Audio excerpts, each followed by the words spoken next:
Bienvenidos nuevamente a Lectura Hablada. Hoy continuaremos leyendo La Divina Comedia de Dante Alighieri, parte 3.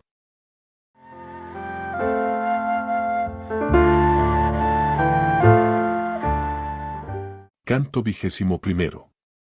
Así de un puente a otro, y hablando de cosas que mi comedia no se cuida de referir, fuimos avanzando y llegamos a lo alto del quinto, donde nos detuvimos para ver la otra hondonada de Malevolge y otras vanas lágrimas, y la vi maravillosamente obscura.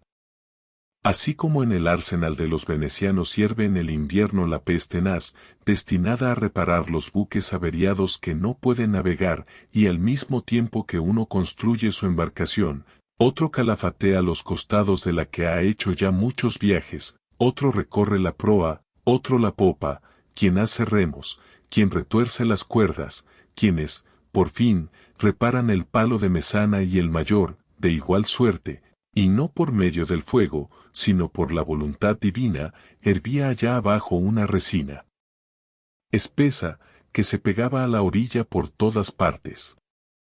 Yo la veía, pero sin percibir en ella más que las burbujas que producía el hervor, hinchándose toda y volviendo a caer desplomada.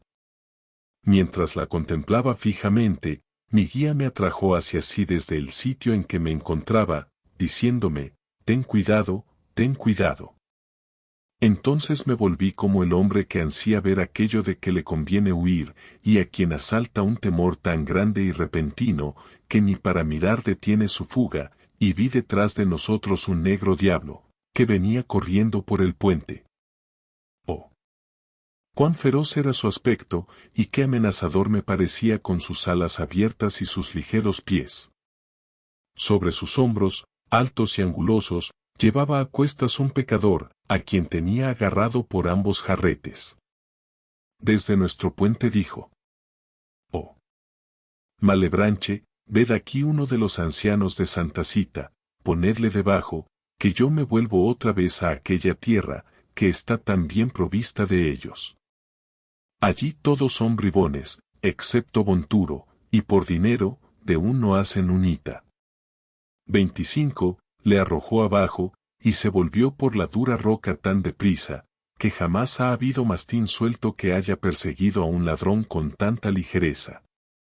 El pecador se hundió y volvió a subir hecho un arco, pero los demonios, que estaban resguardados por el puente, gritaban: Aquí no está el santo rostro, aquí se nada de diferente modo que en el Serchio. Si no quieres probar nuestros garfios, no salgas de la pez. Después le pincharon con más de 100 arpones, diciéndole: Es forzoso que bailes aquí a cubierto, de modo que, si puedes, prevariques ocultamente.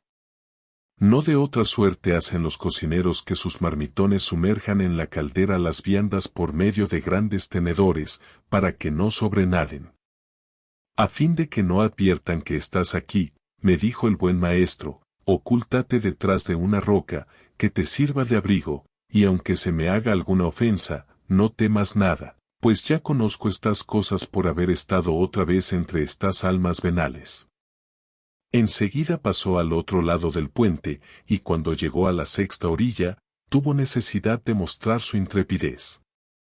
Con el furor y el ímpetu con que salen los perros tras el pobre que de pronto pide limosna donde se detiene, así salieron los demonios de debajo del puente, volviendo todos contra él sus arpones, pero les gritó: Que ninguno de vosotros se atreva. Antes que me punce vuestra horquilla, adelántese uno que me oiga, y después medite si debe perdonarme. Todos gritaron: Ve, Malacoda.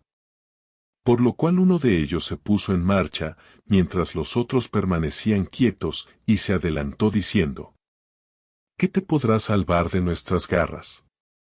¿Crees tú, Malacoda, que a no ser por la voluntad divina y por tener el destino propicio, dijo mi maestro, me hubieras visto llegar aquí, sano y salvo, a pesar de todas vuestras armas?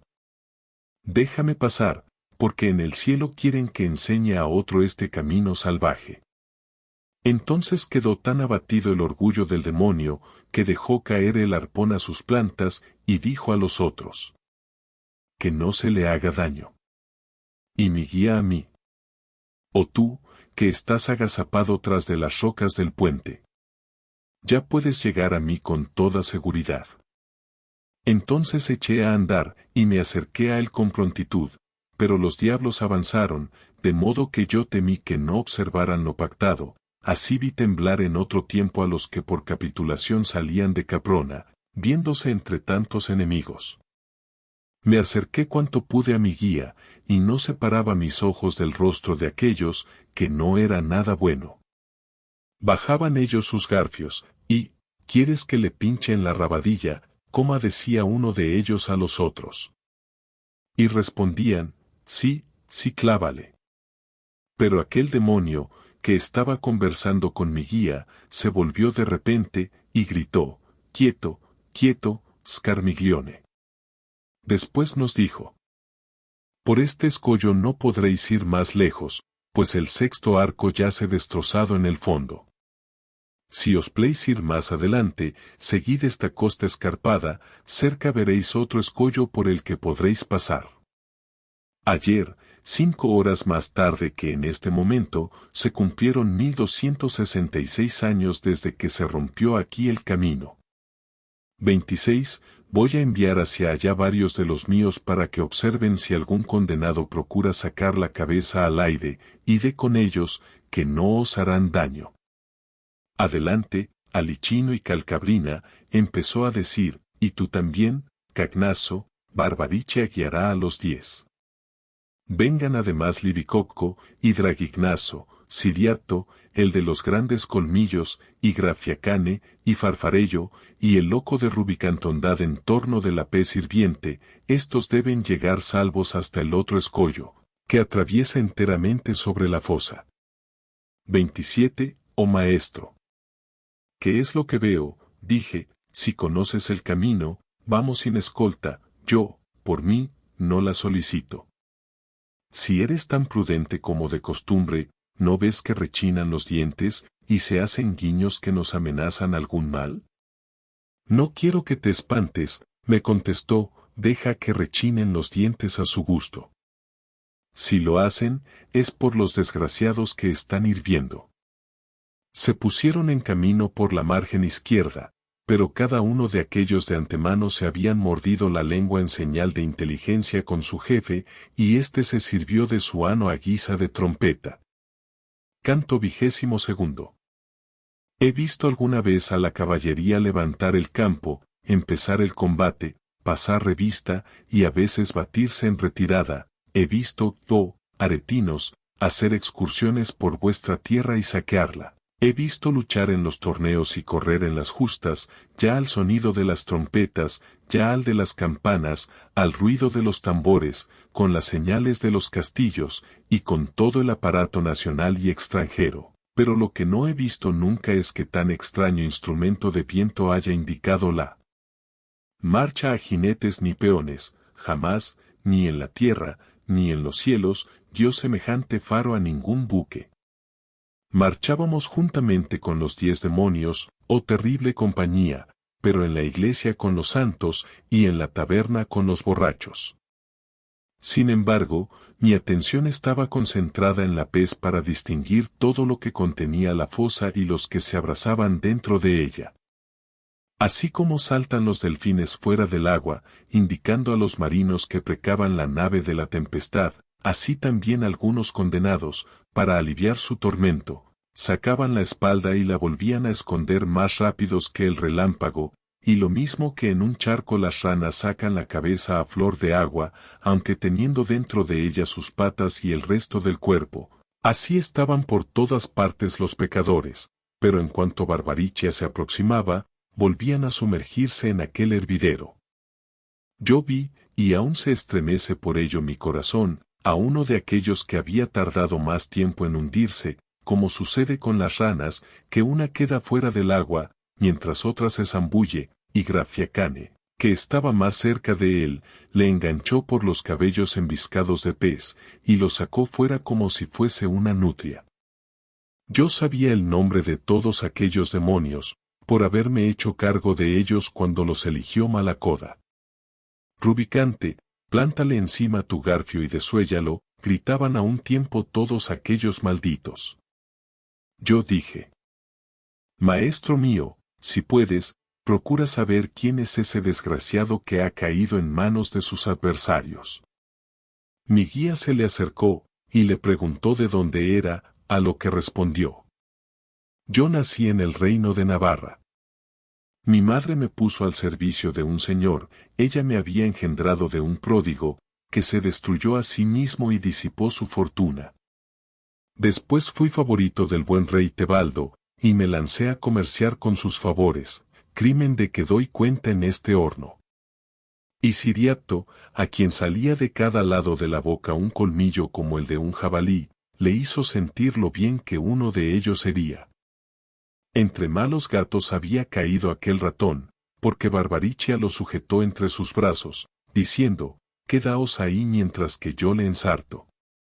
Y volviendo el rostro hacia mi maestro, añadió: Pregúntale aún si desea saber más, antes que otros lo destrocen. Mi guía preguntó: Dime, pues, si entre los otros culpables que están sumergidos en esa pez, conoces algunos que sean latinos. A lo que contestó: Acabo de separarme de uno que fue de allí cerca. Así estuviera, como él, bajo la pez, no temería ahora ni las garras ni los garfios. Y Libicoco, ya hemos tenido demasiada paciencia, dijo, y le enganchó por el brazo con su arpón, arrancándole de un golpe todo el antebrazo. Draguignaso quiso también cogerle por las piernas, pero su decurión se volvió hacia todos ellos lanzando una mirada furiosa.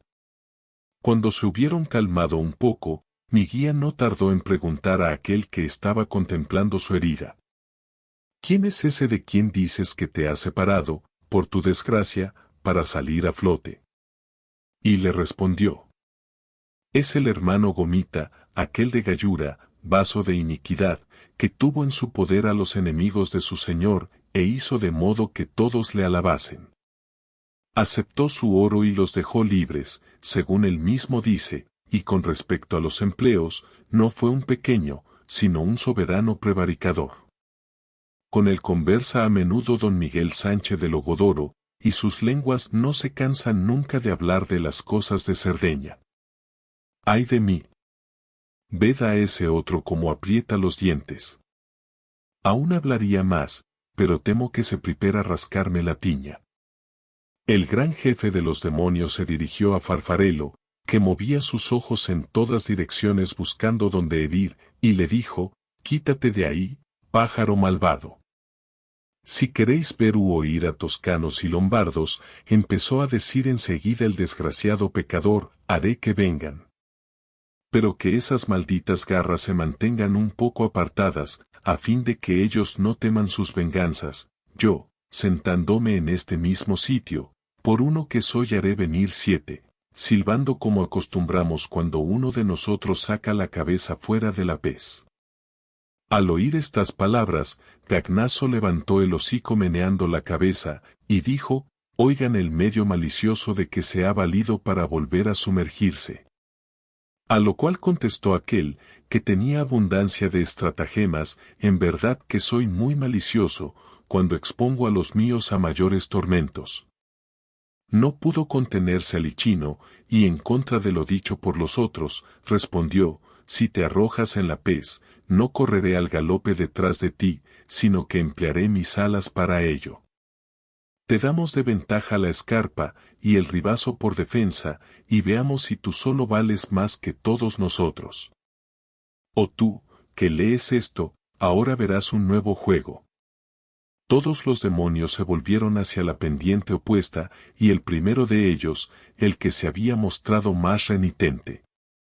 El navarro aprovechó bien el tiempo, fijó sus pies en el suelo, y precipitándose de un solo salto, se puso al abrigo de los malos propósitos de aquellos.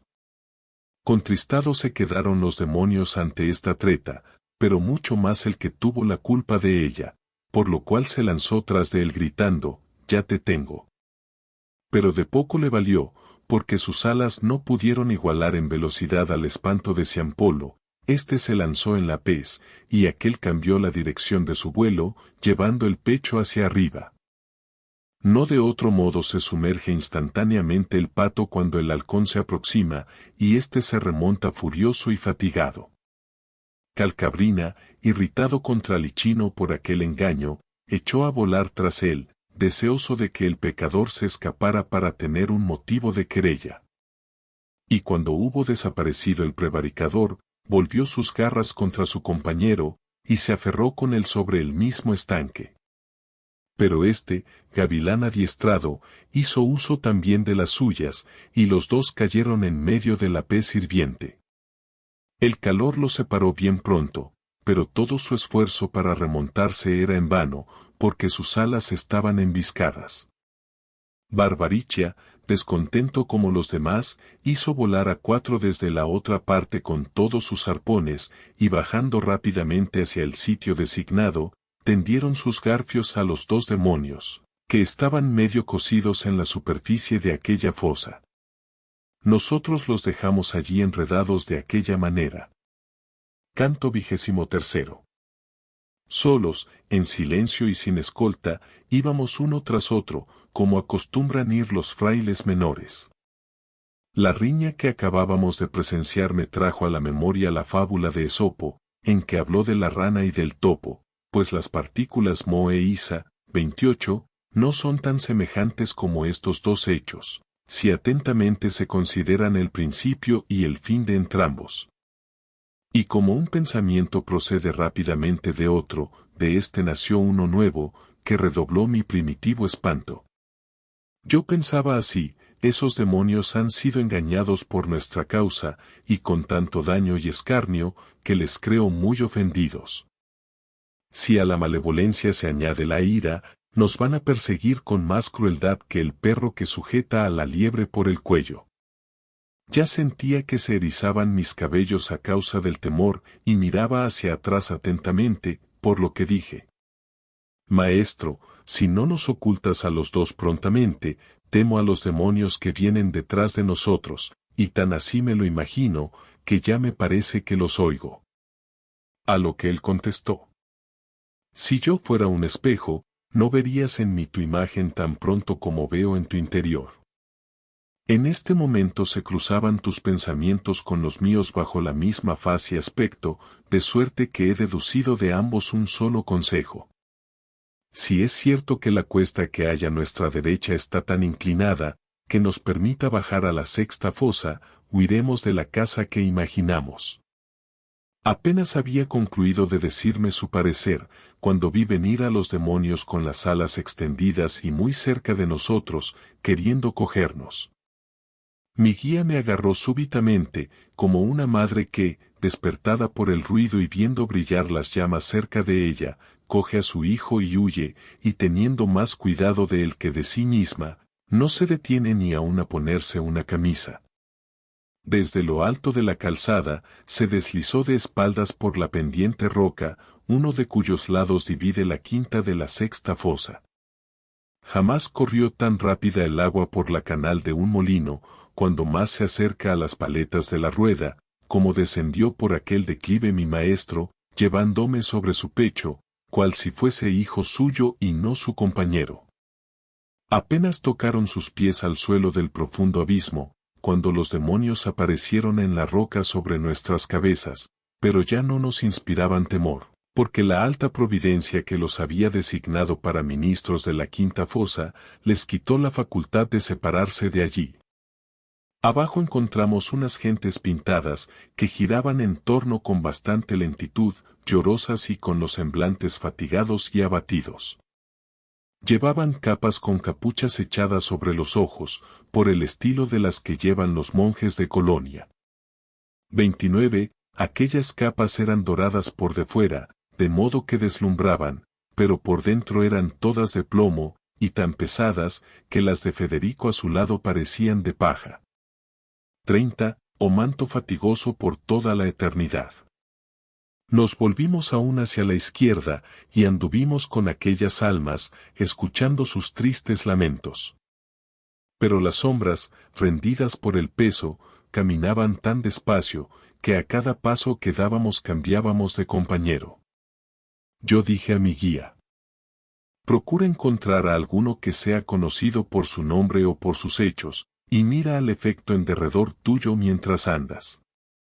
Y uno de ellos, que entendió el idioma toscano, exclamó detrás de nosotros: detened vuestros pasos, vosotros que tanto corréis a través del aire sombrío, quizá podrás obtener de mí lo que solicitas. Enseguida mi guía se volvió y me dijo: espera, y modera tu paso hasta igualar al suyo. Me detuve, y vi dos de aquellos, que en sus miradas demostraban gran deseo de estar conmigo, pero su carga y lo estrecho del camino les hacían tardar. Cuando se me hubieron reunido, me miraron con torvos ojos y sin hablarme, después se volvieron uno a otros diciéndose: ese parece vivo, a juzgar por el movimiento de su garganta, pero si están muertos, ¿por qué privilegio no llevan nuestra pesada capa? Después me dijeron: oh toscano, que has venido a la mansión de los tristes hipócritas, dígnate decirnos quién eres. Les contesté: nací y crecí junto a la orilla del hermoso Arno, en la gran ciudad, y conservo el cuerpo que he tenido siempre. Pero vosotros, a quienes, según veo, cae tan doloroso llanto gota a gota por las mejillas, ¿quiénes sois, y qué pena padecéis que tanto se hace ver? Uno de ellos me respondió: ¡ay de mí! Estas doradas capas son de plomo, y tan gruesas, que su peso nos hace gemir como cargadas balanzas.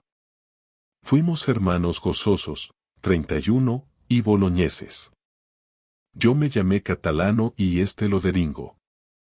Tu ciudad nos nombró magistrados, como suele elegirse a un hombre neutral para conservar la paz, y la conservamos tan bien como puede verse aún cerca del Gardingo. Yo repuse: oh hermanos, vuestros males. Pero no pude continuar, porque vi en el suelo a uno crucificado en 3 palos.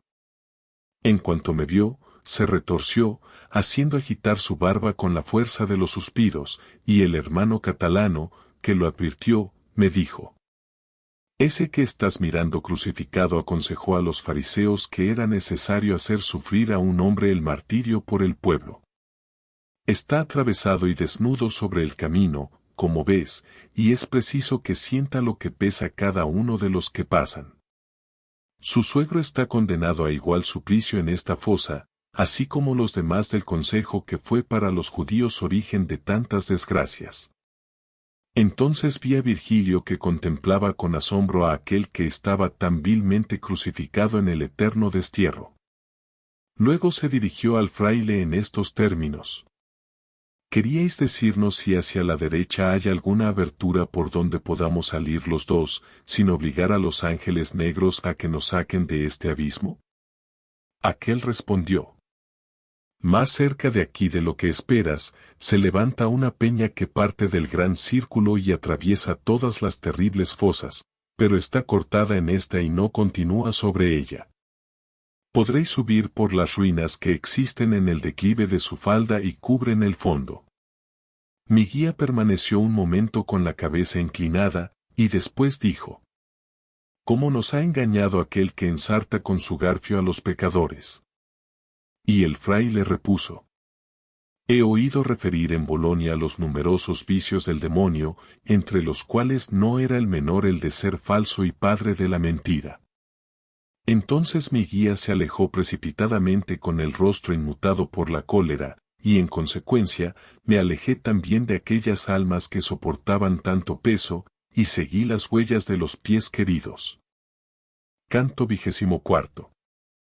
En la época del año nuevo en que templa el sol su cabellera bajo el acuario, y en que ya las noches van igualándose con los días, cuando la escarcha imita en la tierra, aunque por poco tiempo, el color de su blanca hermana, el campesino que carece de forraje, se levanta, mira, y al ver blanco el campo se golpea el muslo, vuelve a su casa, y se lamenta continuamente como el desgraciado que no sabe qué hacer, pero torna luego a mirar, y recobra la esperanza, viendo que la tierra ha cambiado de aspecto en pocas horas, y entonces coge su cayado y sale a apacentar sus ovejas. Así mi maestro me llenó de inquietud cuando vi tan turbado su rostro, y así también aplicó pronto remedio a mi mal, porque al llegar al derruido puente, se volvió hacia mí con aquel amable aspecto que tenía cuando le vi al pie del monte. Después de haber pensado la determinación que había de tomar, contemplando antes con cuidado las ruinas, abrió sus brazos, cogióme por detrás, y como aquel que trabaja, pensando siempre en la labor que emprenderá enseguida, del mismo modo, elevándome sobre la cima de una roca, contemplaba otra diciendo: agárrate bien a esa, pero tantea primero si tal cuales podrás sostenerte. Aquel no era un camino a propósito para los que iban con capa, pues apenas podíamos, Virgilio tan ágil, y yo sostenido por él, trepar de piedra en piedra. Y a no ser porque en aquel recinto era más corto el camino que en otro alguno, no sé lo que a él le habría sucedido, pero a mí me hubiera vencido el cansancio. Mas como Malevolge va siempre en declive hasta la boca del profundísimo pozo, cada fosa que se recorre presenta un margen que se eleva y otro que desciende. Llegamos por fin al extremo en que se destaca la última piedra. Cuando estuve sobre ella, de tal modo me faltaba el aliento, que no podía más, así es que me senté en cuanto nos detuvimos. Ahora es preciso que sacudas tu pereza, me dijo el maestro, que no se alcanza la fama reclinado en blanda pluma, ni al abrigo de colchas, y el que sin gloria consume su vida, deja en pos de sí el mismo vestigio que el humo en el aire o la espuma en el agua. Ea, pues, levántate, domina la fatiga con el alma, que vence todos los obstáculos, mientras no se envilece con la pesadez del cuerpo. Tenemos que subir todavía una escala mucho más larga, pues no basta haber atravesado por entre los espíritus infernales. Si me entiendes, deben reanimarte mis palabras.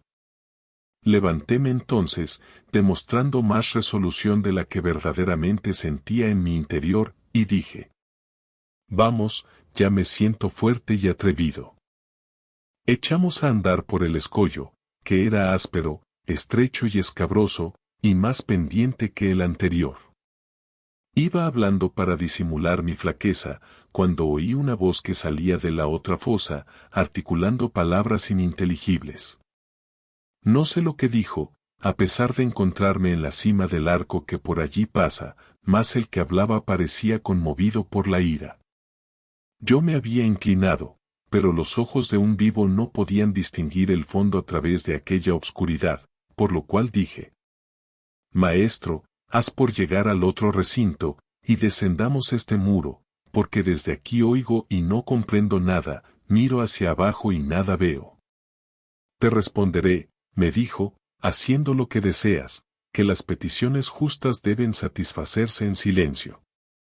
Bajamos por el puente desde lo alto hasta donde se une con el octavo margen, y entonces descubrí la fosa, y vi una espantosa masa de serpientes, de tan diferentes especies, que su recuerdo me hiela todavía la sangre.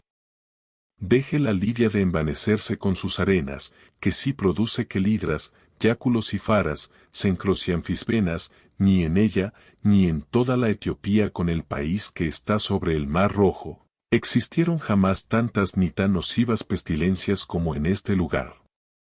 A través de aquella espantosa y cruel multitud de reptiles corrían gentes desnudas y aterrorizadas, sin esperanza de encontrar refugio ni heliotropo.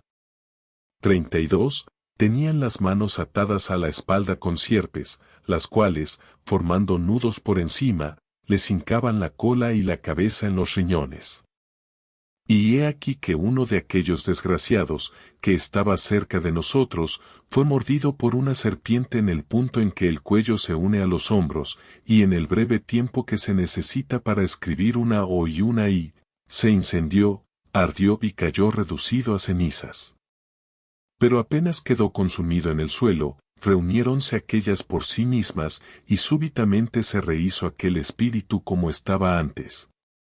Así dicen los grandes sabios que muere el fénix, y renace cuando está cercano a su quinto siglo, no se alimenta de hierba ni de trigo durante su vida, sino de amomo y lágrimas de incienso, y su último nido está formado con nardo y mirra. Y como aquel que cae y no sabe cómo, a impulsos del demonio que lo arroja en el suelo o de algún accidente producido por su temperamento enfermizo, cuando se levanta, se queda asombrado de la cruel angustia que ha sufrido y suspira al mirar en torno suyo, así se levantó el pecador ante nosotros. Oh, cuán severa es la justicia de Dios, que hace estallar su cólera por medio de tales golpes. Mi guía le preguntó después quién era, y él le contestó. Yo caí hace poco tiempo desde Toscana en este horrible abismo. La vida salvaje me agradó más que la humana, fui lo mismo que un mulo, soy Vanni Fuxi, el bestia, y Pistoia fue mi digno cubil. Entonces dije a mi guía. Dile que no huya, y pregúntale qué delito le ha precipitado aquí, pues yo le conocí ya hombre colérico y sanguinario. El pecador, que me oyó, no se ocultó, sino que dirigió hacia mí atentamente su mirada, y se cubrió el rostro de triste vergüenza. Después dijo. Siento más que me hayas encontrado en la miseria en que me ves, de lo que sentí verme privado de la vida, pero no puedo negarme a satisfacer tus preguntas. Estoy sumido aquí, porque robé en la sacristía los hermosos ornamentos, de cuyo delito fue otro acusado falsamente. Mas para que no te goces en mi desgracia, si acaso llegas a salir de estos lugares sombríos, abre tus oídos a mi anuncio, y escucha, primeramente, Pistoia quedará despoblada de negros. Después Florencia renovará sus habitantes y su forma de gobierno, Marte hará salir del valle de Magra un vapor, que envuelto en sombrías nieblas y en tempestad impetuosa y terrible, se desencadenará sobre el campo piceno, y allí, desgarrándose de repente la nube, aniquilará todos los blancos. Te he dicho esto para que te cause dolor. Canto 25. Al terminar estas palabras, el ladrón alzó ambas manos haciendo un gesto indecente y exclamando, «Toma, Dios, esto es para ti». Desde entonces fui amigo de las serpientes, porque una de ellas se le enroscó en el cuello como diciendo, «No quiero que hables más», y otra se agarró a sus brazos, sujetándolos de tal modo, que no le era posible al condenado hacer ningún movimiento. «Ah, Pistoia, Pistoia. ¿Cómo no decides reducirte tú misma a cenizas y dejar de existir, pues que tus hijos son peores que sus antepasados? En todos los círculos del obscuro infierno no he visto espíritu tan soberbio ante Dios, a no ser aquel que cayó desde los muros de Tebas. El ladrón huyó sin decir una palabra más. Entonces vi un centauro lleno de ira, que acudía gritando, ¿Dónde está el soberbio? No creo que contengan las marismas tanto reptil como llevaba el centauro sobre su grupa hasta el sitio en que empezaba la forma humana, sobre sus espaldas, detrás de la nuca, descansaba un dragón con las alas abiertas, el cual abrazaba cuanto salía a su encuentro. Mi maestro dijo. Ese monstruo es Caco, el que al pie de las rocas del monte Aventino formó más de una vez un lago de sangre. No va por el mismo camino que sus hermanos, porque robó fraudulentamente el gran rebaño que pacía en las inmediaciones del sitio que había escogido por vivienda, pero sus inicuos hechos acabaron por fin bajo la clava de Hércules, que si le dio 100 golpes con ella, aquel no llegó a sentir el 10º. Mientras así hablaba Virgilio, Caco desapareció, al mismo tiempo que se acercaban 3 espíritus por debajo del margen donde estábamos, lo cual no advertimos ni mi guía ni yo, hasta que les oímos gritar, ¿quiénes sois? Cesó entonces nuestra conversación, y nos fijamos solamente en ellos. Yo no les conocía, pero sucedió, como suele acontecer algunas veces, que el uno tuvo necesidad de llamar al otro, diciéndole, Cianfa, ¿dónde te has metido? Y yo, a fin de que estuviese atento mi guía, me puse el dedo desde la nariz a la barba.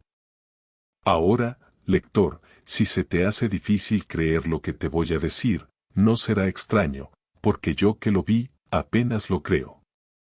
Mientras estaba contemplando a aquellos espíritus, se lanzó una serpiente con 6 patas sobre uno de ellos, agarrándosele enteramente. Con las patas de en medio le oprimió el vientre, con las de delante le sujetó los brazos, y después le mordió en ambas mejillas. Extendiendo enseguida las patas de detrás sobre sus muslos, le pasó la cola por entre los dos, y se la mantuvo apretada contra los riñones.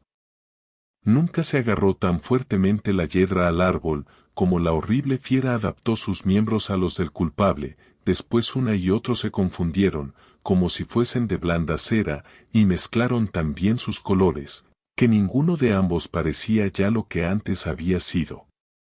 Así con el ardor del fuego se extiende sobre el papel un color oscuro, que no es negro, y sin embargo deja de ser blanco. Los otros 2 condenados le miraban, exclamando cada cual, ¡ay, Ángel, 33, cómo cambias! No eres ya 1 ni 2. Las 2 cabezas se habían convertido en una, y aparecían 2 figuras mezcladas en una sola faz, quedando en ella confundidas entrambas.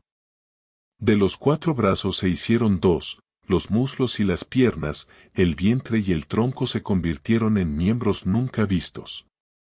Quedó borrado todo su primitivo aspecto, aquella imagen transformada parecía 2 y ninguna de las anteriores, y en tal estado se alejaba a pasos lentos.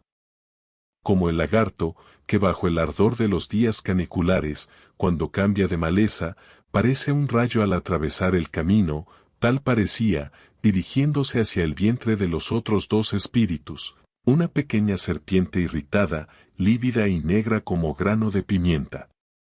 Picó a uno de ellos en aquella parte del cuerpo por donde nos alimentamos antes de nacer, y después cayó a sus pies quedando tendida. El herido la miró sin decir nada, y permaneció inmóvil, en pie y bostezando, como si le hubiera sorprendido el sueño o la fiebre.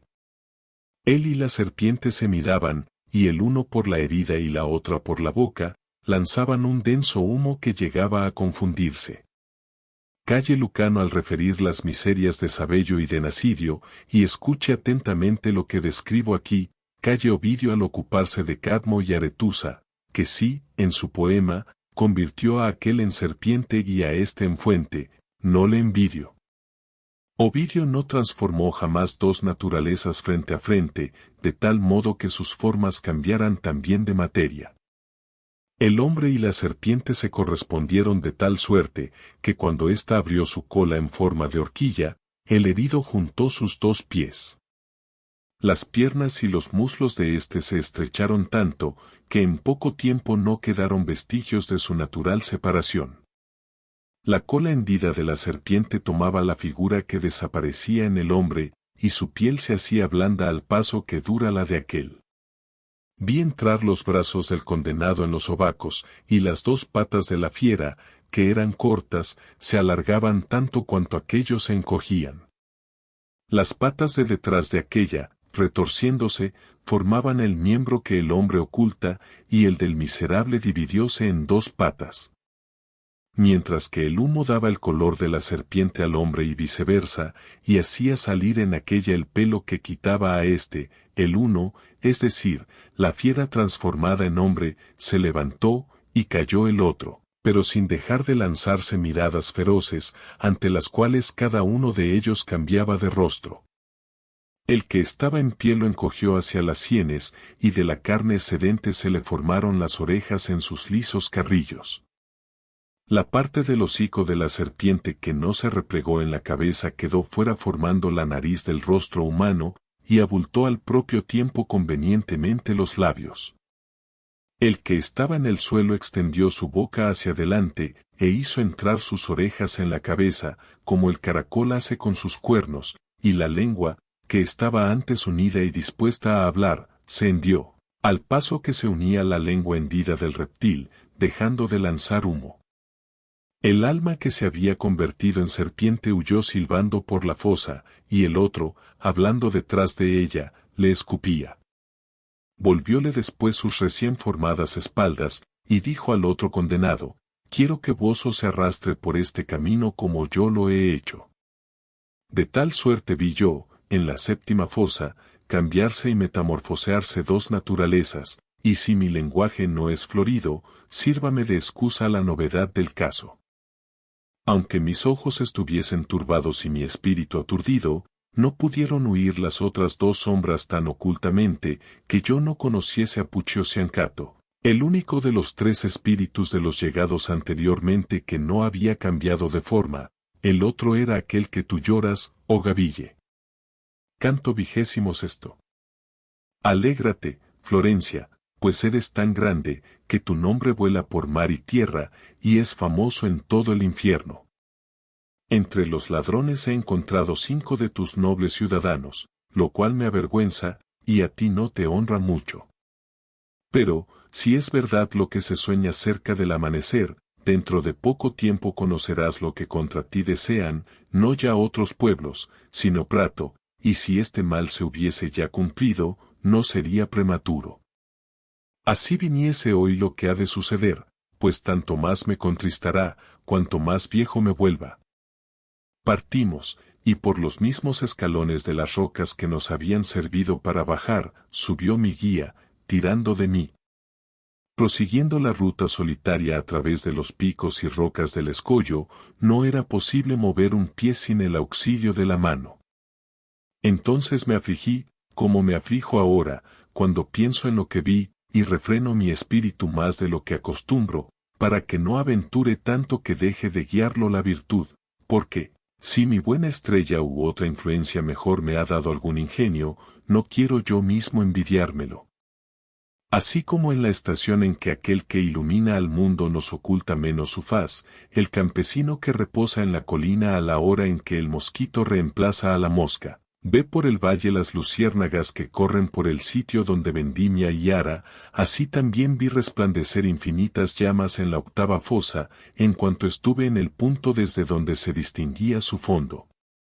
Y como aquel a quien los osos ayudaron en su venganza, 35, vio partir el carro de Elías, cuando los caballos subían erguidos al cielo, de tal modo que no pudiendo sus ojos seguirle, solo distinguían una ligera llama elevándose como débil nubecilla, así también noté que se agitaban aquellas en la abertura de la fosa, encerrando cada una un pecador, pero sin manifestar lo que ocultaban. Yo estaba sobre el puente, tan absorto en la contemplación de aquel espectáculo, que, a no haberme agarrado a un trozo de roca, hubiera caído sin ser empujado. Mi guía, que me vio tan atento, me dijo: dentro del fuego están los espíritus, cada uno revestido de la llama que le abraza. Oh, maestro, respondí, tus palabras han hecho que me cerciore de lo que veo, pero ya lo había pensado así y quería decírtelo. Mas dime, ¿quién está en aquella llama que se divide en su parte superior, y parece salir de la pira donde fueron puestos Eteocles y su hermano? Me contestó: allí dentro están torturados Ulises y Diomedes, juntos sufren aquí un mismo castigo, como juntos se entregaron a la ira. En esa llama se llora también el engaño del caballo de madera, que fue la puerta por donde salió la noble estirpe de los romanos. Llórase también el artificio por el que Deidamia, aun después de muerta, se lamenta de Aquiles, y se sufre además el castigo por el robo del Paladión. Si es que pueden hablar en medio de las llamas, dije yo, maestro, te pido y te suplico, y así mi súplica valga por 1000, que me permitas esperar que esa llama dividida llegue hasta aquí. Mira cómo, arrastrado por mi deseo, me abalanzo hacia ella. A lo que me contestó: tu súplica es digna de alabanza, y yo la acojo, pero haz que tu lengua se reprima, y déjame a mí hablar, pues comprendo lo que quieres, y quizás ellos, siendo griegos, se desdeñarían de contestarte.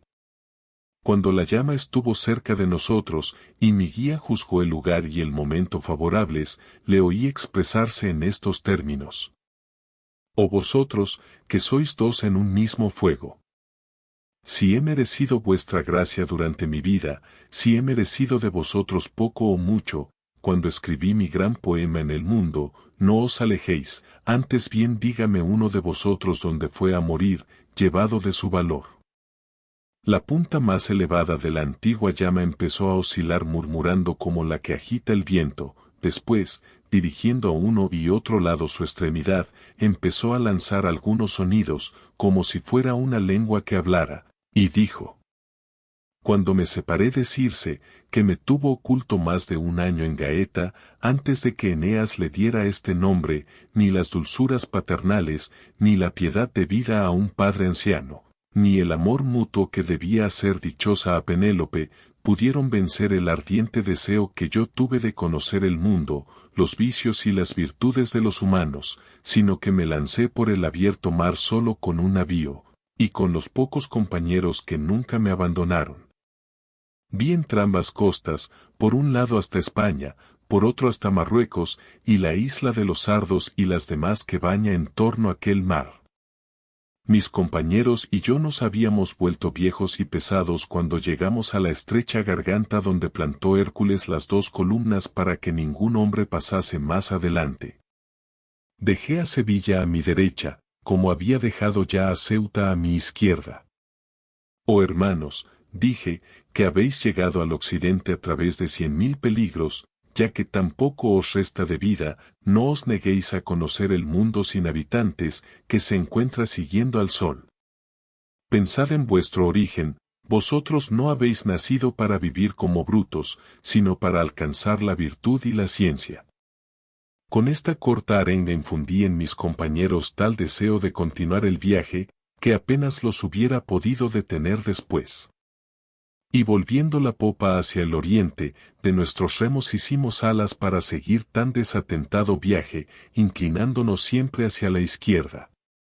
La noche veía ya brillar todas las estrellas del otro polo, y estaba el nuestro tan bajo que apenas parecía salir fuera de la superficie de las aguas. 5 veces se había encendido y otras tantas apagado la luz de la luna desde que entramos en aquel gran mar, cuando apareció una montaña obscurecida por la distancia, la cual me pareció la más alta de cuantas había visto hasta entonces. Nos causó alegría, pero nuestro gozo se trocó bien pronto en llanto, pues de aquella tierra se levantó un torbellino que chocó contra la proa de nuestro buque, 3 veces lo hizo girar juntamente con las encrespadas ondas, y a la cuarta levantó la popa y sumergió la proa como plugo al otro, hasta que el mar volvió a unirse sobre nosotros. Canto 27. Habíase quedado derecha e inmóvil la llama para no decir nada más, y ya se iba alejando de nosotros, con permiso del dulce poeta, cuando otra que seguía detrás nos hizo volver la vista hacia su punta, a causa del confuso rumor que salía de ella. Como el toro de Sicilia que, lanzando por primer mugido el llanto del que lo había trabajado con su lima, lo cual fue justo, bramaba con las voces de los torturados en el de tal suerte, que a pesar de estar construido de bronce, parecía realmente traspasado de dolor, así también las palabras lastimeras del espíritu contenido en la llama, no encontrando en toda la extensión de ella ninguna abertura por donde salir, se convertían en el lenguaje del fuego, pero cuando consiguieron llegar a su punta, comunicándole a ésta el movimiento que la lengua les había dado al pasar, oímos decir: «Oh tú, a quien me dirijo, y que hace poco hablabas en lombardo, diciendo, vete ya, no te detengo más. Aun cuando yo haya llegado tarde, no te pese permanecer hablando conmigo, pues a mí no me pesa, no obstante que estoy ardiendo». 36. Si acabas de caer en este mundo lóbrego desde la dulce tierra latina, donde he cometido todas mis faltas, dime si los romañolos están en paz o en guerra, pues fui de las montañas que se elevan entre Urbino y el yugo de que el Tíber se desata. Yo escuchaba aún atento e inclinado, cuando mi guía me tocó, diciendo: «Habla tú, ese es latino». Y yo, que tenía la respuesta preparada, empecé a hablarle así sin tardanza. «Oh alma, que te escondes ahí debajo. Tu Romanía no está ni estuvo nunca sin guerra en el corazón de sus tiranos, pero al venir no he dejado guerra manifiesta, Rávena está como hace muchos años, el águila de polenta anida allí, y cubre a una cervía con sus alas. La tierra que sostuvo tan larga prueba, y contiene sangrientos montones de cadáveres franceses, se encuentra en poder de las garras verdes, y el mastín viejo y el joven de Berruquio, que tanto daño hicieron a Montagna, siguen ensangrentando sus dientes donde acostumbran. La ciudad de Lamone y la del Santerno están dirigidas por el leoncillo de blanco cubil, que del verano al invierno cambia de partido, y aquella que está bañada por el sabio, vive entre la tiranía y la libertad, así como se asienta entre la llanura y la montaña. Ahora te ruego que me digas quién eres, no seas más duro de lo que lo han sido otros, así pueda tu nombre durar eternamente en el mundo. Cuando el fuego hubo producido su acostumbrado rumor, movió de una parte a otra su aguda punta, y después habló así.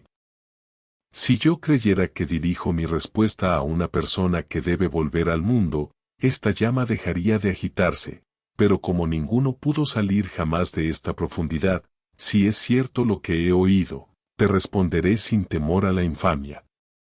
Yo fui hombre de guerra y luego franciscano, creyendo que con este hábito expiaría mis faltas, y mi creencia hubiera tenido ciertamente efecto, si el gran sacerdote, a quien deseo todo mal, no me hubiese hecho incurrir en mis primeras faltas.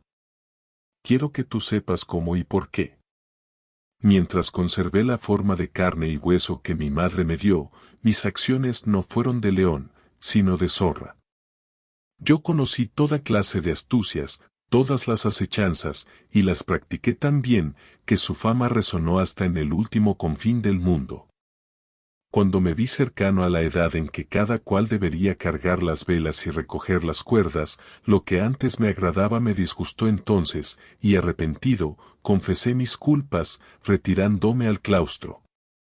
Entonces, ay, infeliz de mí, pude haberme salvado. Pero el príncipe de los nuevos fariseos estaba en guerra cerca de Letrán, y no con los sarracenos ni con los judíos, pues todos sus enemigos eran cristianos, y ninguno de ellos había ido a conquistar a Acre, ni a comerciar en la tierra del sultán. No tuvo en cuenta su dignidad suprema ni las sagradas órdenes de que estaba investido, ni vio en mí aquel cordón que solía enflaquecer a los que lo llevaban, sino que, así como Constantino llamó a Silvestre en el monte Soracto, para que le curase la lepra, así también me llamó aquel para que le curara su orgullosa fiebre, pidióme consejo, y yo me callé, porque sus palabras me parecieron las de un hombre ebrio. Después añadió, no abrigue tu corazón temor alguno, te absuelvo de antemano, pero me has de decir cómo podré echar por tierra los muros de Preneste. Yo puedo abrir y cerrar el cielo, como sabes, porque son dos las llaves a que no tuvo mucho apego mi antecesor.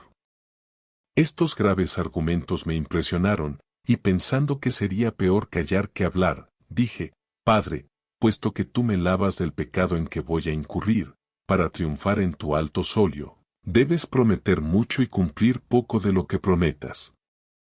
Cuando ocurrió mi muerte, fue Francisco a buscarme, pero uno de los negros querubines le dijo, no puedes llevártelo, no me prives de lo que es mío, este debe bajar a lo profundo entre mis condenados, por haber aconsejado el fraude, desde cuya falta le tengo cogido por los cabellos.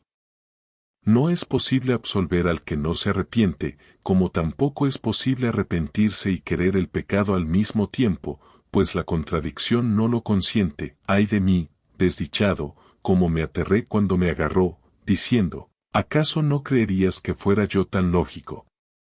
Me condujo ante Minos, el cual se ciñó 8 veces la cola en derredor de su duro cuerpo, y mordiéndosela con gran rabia, dijo, ese debe estar entre los culpables que esconde el fuego. He aquí por qué estoy sepultado donde me ves, y por qué gimo al llevar este vestido. Cuando hubo acabado de hablar, se alejó la plañidora llama, torciendo y agitando su aguda punta. Mi guía y yo seguimos adelante, a través del escollo, hasta llegar al otro arco que cubre el foso donde se castiga a los que cargaron su conciencia introduciendo la discordia. Canto 28. ¿Quién podría jamás, ni aun con palabras sin medida, por más que lo intentase muchas veces, describir toda la sangre y las heridas que vi entonces? No existe ciertamente lengua alguna que pueda expresar, ni entendimiento que retenga, lo que apenas cabe en la imaginación. Si pudiera reunirse toda la gente que derramó su sangre en la infortunada tierra de la Puya, cuando combatieron los romanos durante aquella prolongada guerra en que se recogió tan gran botín de anillos, como refiere Tito Livio y no se equivoca, con la que sufrió tan rudos golpes por contrastar a Roberto Guiscardo, y con aquella cuyos huesos se recogen aún, tanto en Ceperano, donde cada habitante fue un traidor, como en Tagliacoso, donde el viejo Ayar venció sin armas, y fuera posible que todos los combatientes mencionados enseñaran sus miembros rotos y traspasados, ni aún así tendría una idea del aspecto horrible que presentaba la novena fosa. Una cuba que haya perdido las duelas del fondo no se vacía tanto como un espíritu que vi hendido desde la barba hasta la parte inferior del vientre, sus intestinos le colgaban por las piernas, se veía el corazón en movimiento y el triste saco donde se convierte en excremento todo cuanto se come. Mientras le estaba contemplando atentamente, me miró, y con las manos se abrió el pecho, diciendo: «Mira cómo me desgarro, mira cuán estropeado está Mahoma». Allí va delante de mí llorando, con la cabeza abierta desde el cráneo hasta la barba, y todos los que aquí ves, vivieron, más por haber diseminado el escándalo y el cisma en la tierra, están hendidos del mismo modo. En pos de nosotros viene un diablo que nos hiere cruelmente, dando tajos con su afilada espada a cuantos alcanza entre esta multitud de pecadores, luego que hemos dado una vuelta por esta lamentable fosa, porque nuestras heridas se cierran antes de volvernos a encontrar con aquel demonio. Pero tú, que estás husmeando desde lo alto del escollo, quizá para demorar tu marcha hacia el suplicio que te haya sido impuesto por tus culpas, ¿quién eres? Ni la muerte le alcanzó aún, ni le traen aquí sus culpas para que sea atormentado, contestó mi maestro, sino que ha venido para conocer todos los suplicios. Yo, que estoy muerto, debo guiarle por cada uno de los círculos del profundo infierno, y esto es tan cierto como que te estoy hablando. Al oír estas palabras, más de 100 condenados se detuvieron en la fosa para contemplarme, haciéndoles olvidar la sorpresa su martirio. Pues bien, tú que tal vez dentro de poco volverás a ver el sol, di a Fray Dolcino que, si no quiere reunirse conmigo aquí muy pronto, debe proveerse de víveres y no dejarse rodear por la nieve, pues sin el hambre y la nieve, difícil le será al novarés vencerle. Mahoma me dijo estas palabras después de haber levantado un pie para alejarse. Cuando cesó de hablar, lo fijó en el suelo y partió. Otro, que tenía la garganta atravesada, la nariz cortada hasta las cejas y una oreja solamente, se quedó mirándome asombrado con los demás espíritus, y abriendo antes que ellos su boca, exteriormente rodeada de sangre por todas partes, dijo: «Oh, tú a quien no condena culpa alguna, y a quien ya vi allá arriba, en la tierra latina, si es que no me engaña una gran semejanza, acuérdate de Pedro de Medicina.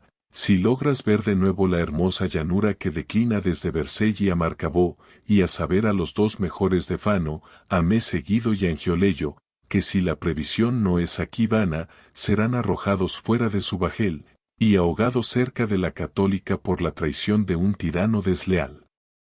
Desde la isla de Chipre a la de Mallorca no habrá visto jamás Neptuno una felonía tan grande, llevada a cabo por piratas, ni por corsarios griegos. Aquel traidor, que ve solamente con un ojo, y que gobierna el país que no quisiera haber visto uno que está aquí conmigo, les invitará a parlamentar con él, y después hará de modo que no necesiten conjurar con sus votos y oraciones el viento de Focara. Yo le dije: si quieres que lleve noticias tuyas allá arriba, muéstrame y declara quién es ese que deplora haber visto aquel país. Entonces puso su mano sobre la mandíbula de uno de sus compañeros, y le abrió la boca exclamando: «Hele aquí, pero no habla». Era aquel que, desterrado de Roma, ahogó la duda en el corazón de César, afirmando que el que está preparado, se perjudica en aplazar la realización de una empresa. Oh. Cuán acobardado me parecía con su lengua cortada en la garganta aquel curión, que tan audaz fue para hablar. Otro, que tenía las manos cortadas, levantando sus muñones al aire sombrío, de tal modo que se inundaba la cara de sangre, gritó: «Acuérdate también de Mosca, que dijo, desventurado, cosa hecha está concluida». Palabras que fueron el origen de las discordias civiles de los toscanos. «Y de la muerte de tu raza», exclamé yo. Entonces él, acumulando dolor sobre dolor, se alejó como una persona triste y demente. Continué examinando la banda infernal, y vi cosas que no me atrevería a referir sin otra prueba, si no fuese por la seguridad de mi conciencia, esa buena compañera, que confiada en su pureza, fortifica tanto el corazón del hombre. Vi, en efecto, y aún me parece que lo estoy viendo, un cuerpo sin cabeza, andando como los demás que formaban aquella triste grey, asida por los cabellos, y pendiente a guisa de linterna. Llevaba en una mano su cabeza cortada, la cual nos miraba exclamando: «¡Ay de mí!». Servíase de sí mismo como de una lámpara, y eran dos en uno y uno en dos. ¿Cómo puede ser esto? Solo lo sabe aquel que nos gobierna. Cuando llegó al pie del puente, levantó en alto su brazo con la cabeza para acercarnos más sus palabras, que fueron estas: «Mira mi tormento cruel, tú que, aunque estás vivo, vas contemplando los muertos, ves si puede haber alguno tan grande como este. Y para que puedas dar noticias mías, sabe que yo soy Bertrand de Born, aquel que dio tan malos consejos al rey joven. Yo armé al padre y al hijo uno contra otro, no hizo más Achitofel con sus perversas instigaciones a David y Absalón. Por haber dividido a personas tan unidas, llevo, ay de mí, mi cabeza separada de su principio, que queda encerrado en este tronco, así se observa conmigo la pena del talión». Canto 29. El espectáculo de aquella multitud de presitos y de sus diversas heridas, de tal modo henchía de lágrimas mis ojos, que hubiera deseado detenerme para llorar. Pero Virgilio me dijo: «¿Qué miras ahora? ¿Por qué tu vista se obstina en contemplar ahí abajo esas sombras tristes y mutiladas? Tú no has hecho eso en las otras fosas. Si crees poder contar esas almas, piensa que la fosa tiene 22 millas de circunferencia. La luna está ya debajo de nosotros, el tiempo que se nos ha concedido es muy corto, y aún nos queda por ver más de lo que has visto». «Si hubieses considerado atentamente», le respondí, «la causa que me obligaba a mirar, quizá hubieras permitido que me detuviera aquí un poco». Mi guía se alejaba ya, mientras yo iba tras de él contestándole y añadiendo: «Dentro de aquella cueva donde tenía los ojos tan fijos, creo que había un espíritu de mi familia llorando el delito que se castiga ahí con tan graves penas». Entonces me contestó el maestro: «No se ocupe ya más tu pensamiento en la suerte de ese espíritu, piensa en otra cosa, y quédese él donde está. Le he visto al pie del puente señalarte y amenazarte airadamente con el dedo, y oí que le llamaban Geri del Bello, pero tú estabas tan distraído con el que gobernó a Altaforte, que como no miraste hacia donde él estaba, se marchó». «Oh, mi guía», dije yo, «su violenta muerte, que no ha sido aún vengada por ninguno de nosotros, partícipes de la ofensa, le ha indignado. He aquí por qué, según presumo, se ha ido sin hablarme, y esto es causa de que me inspire más compasión». Así continuamos hablando hasta el primer punto del peñasco, desde donde se distinguiría la otra fosa hasta el fondo, si hubiera en ella más claridad. Cuando estuvimos colocados sobre el último recinto de Malevolge, de manera que los transfigurados que contenía pudieran aparecer a nuestra vista, hirieron mis oídos diversos lamentos que cual agudas flechas me traspasaron el corazón, por lo cual tuve que cubrirme las orejas con ambas manos. Si entre los meses de julio y septiembre los hospitales de la Valdichiana y los enfermos de las Marismas y de Cerdeña estuvieran reunidos en una sola fosa, Esta acumulación formaría un espectáculo tan doloroso como el que vi en aquella, de la cual se exhalaba la misma pestilencia que la que despiden los miembros gangrenados. Descendimos hacia la izquierda por la última orilla del largo peñasco, y entonces pude distinguir mejor la profundidad de aquel abismo, donde la infalible justicia, ministro del Altísimo, castiga a los falsarios que apunten su registro. No creo que causara mayor tristeza ver enfermo el pueblo entero de Egina, cuando se inficionó tanto el aire, que perecieron todos los animales hasta el miserable gusano, habiendo salido después los habitantes de aquella isla de la raza de las hormigas, según aseguran los poetas, como causaba el ver a los espíritus languidecer en tristes montones por aquel obscuro valle. Cuál yacía tendido sobre el vientre, cuál sobre las espaldas unos de otros, y alguno andaba a rastras por el triste camino. Íbamos caminando paso a paso sin decir una palabra, mirando y escuchando a los enfermos, que no podían sostener sus cuerpos. Vi dos de ellos sentados y apoyados el uno contra el otro, como se apoyan las tejas para coserlas, y llenos de pústulas desde la cabeza hasta los pies. Nunca he visto criado alguno, a quien espera su amo o que vela a pesar suyo, tan diligente en remover la almohaza, como lo era cada uno de aquellos condenados para rascarse con frecuencia y calmar así la terrible rabia de su comezón, que no tenía otro remedio. Se arrancaban con las uñas las pústulas, como el cuchillo arranca las escamas del escaro o de otro pescado que las tenga más grandes. O tú, que con los dedos te desarmas, dijo mi guía a uno de ellos, y que los empleas como si fueran tenazas. Dime si hay algún latino entre los que están aquí, y ojalá puedan tus uñas bastarte eternamente para ese trabajo. Latinos somos los dos a quienes ves tan deformes, respondió uno de ellos llorando, pero ¿quién eres tú, que preguntas por nosotros? Y el guía repuso: soy un espíritu que he descendido con este ser viviente de grado en grado, y tengo el encargo de enseñarle el infierno.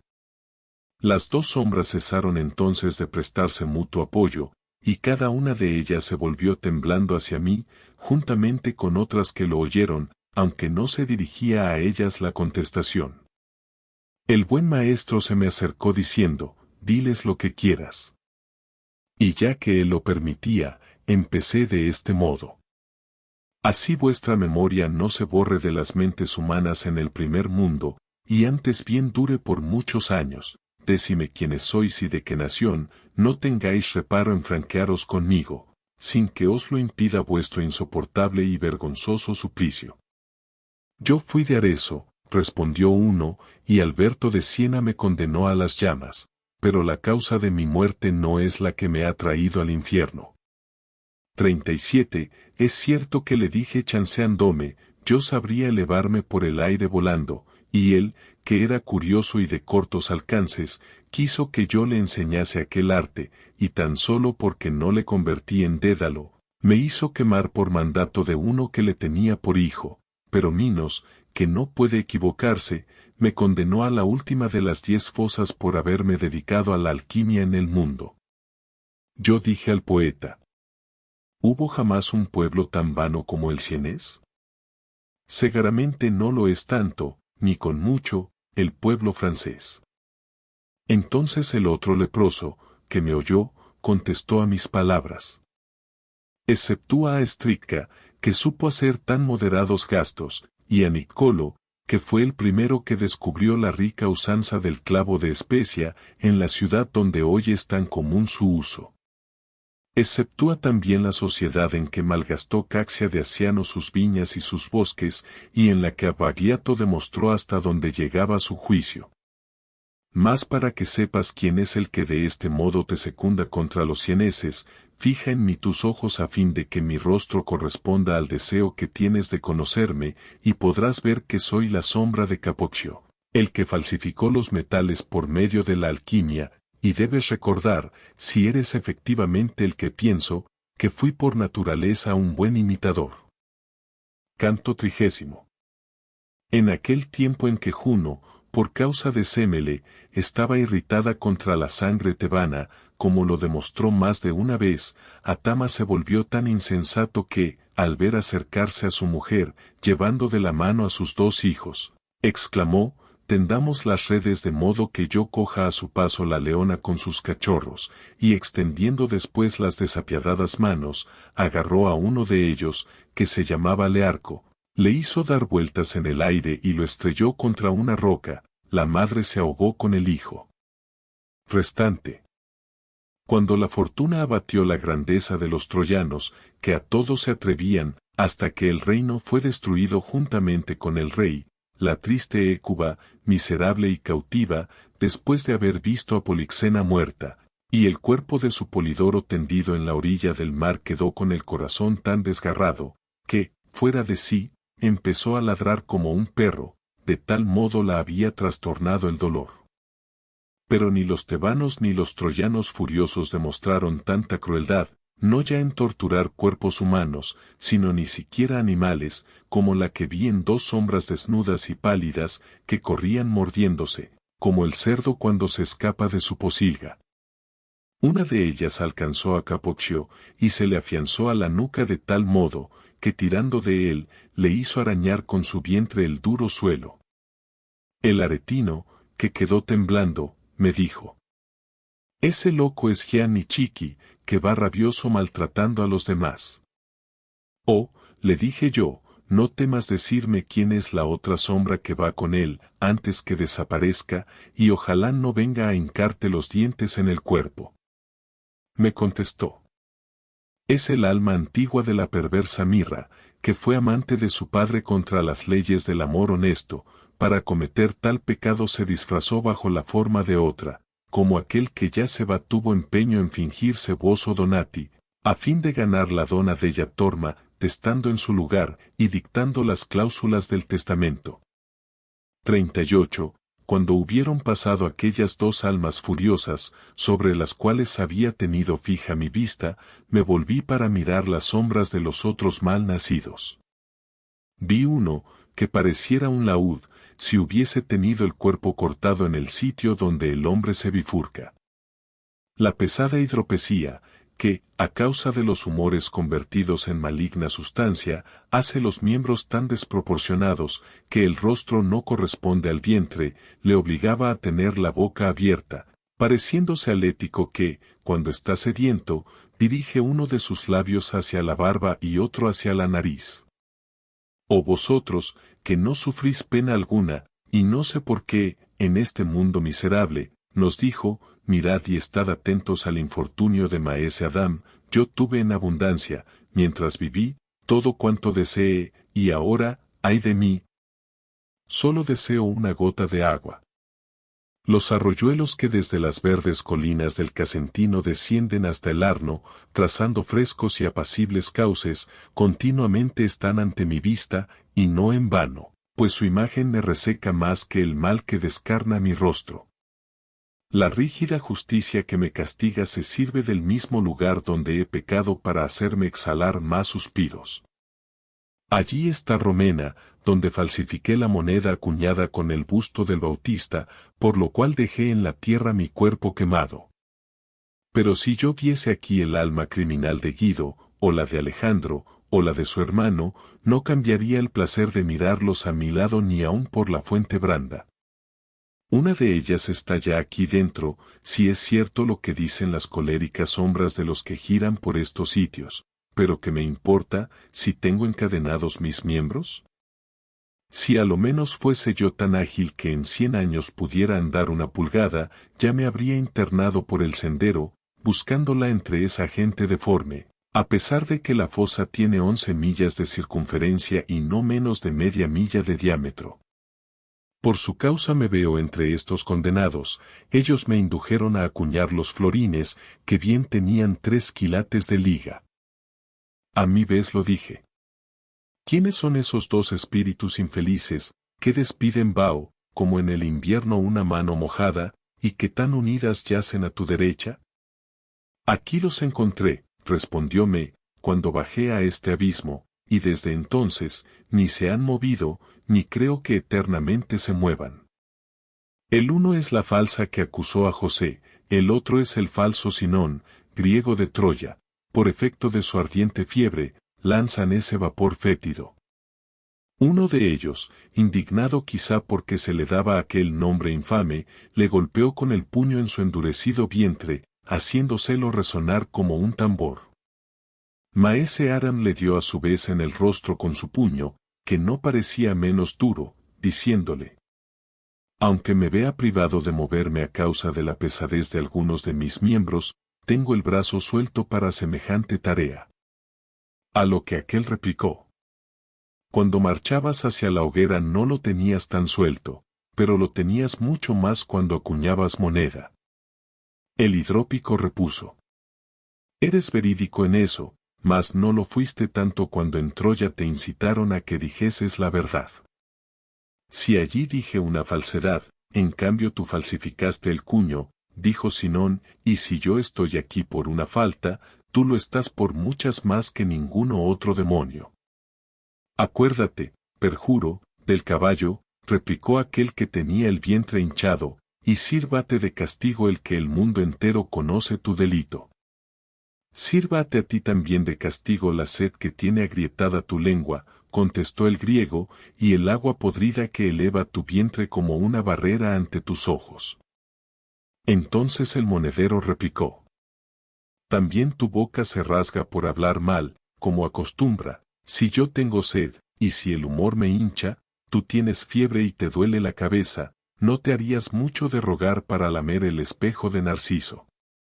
Yo estaba escuchándoles atentamente, cuando me dijo mi maestro: sigue contemplándolos aún, que poco me falta para reírme de ti. Cuando le oí hablarme con ira, me volví hacia él tan abochornado, que aún conservo vivo el recuerdo en mi memoria, y como quien sueña en su desgracia, que aún soñando desea soñar, y anhela ardientemente que sea sueño lo que ya lo es, así estaba yo, sin poder proferir una palabra, por más que quisiera excusarme, y a pesar de que con el silencio me excusaba, no creía hacerlo así. Con menos vergüenza habría bastante para borrar una falta mayor que la tuya, me dijo el maestro, consuélate, y si acaso vuelve a suceder que te reúnas con gente entregada a semejantes debates, piensa en que estoy siempre a tu lado, porque querer oír eso es querer una bajeza.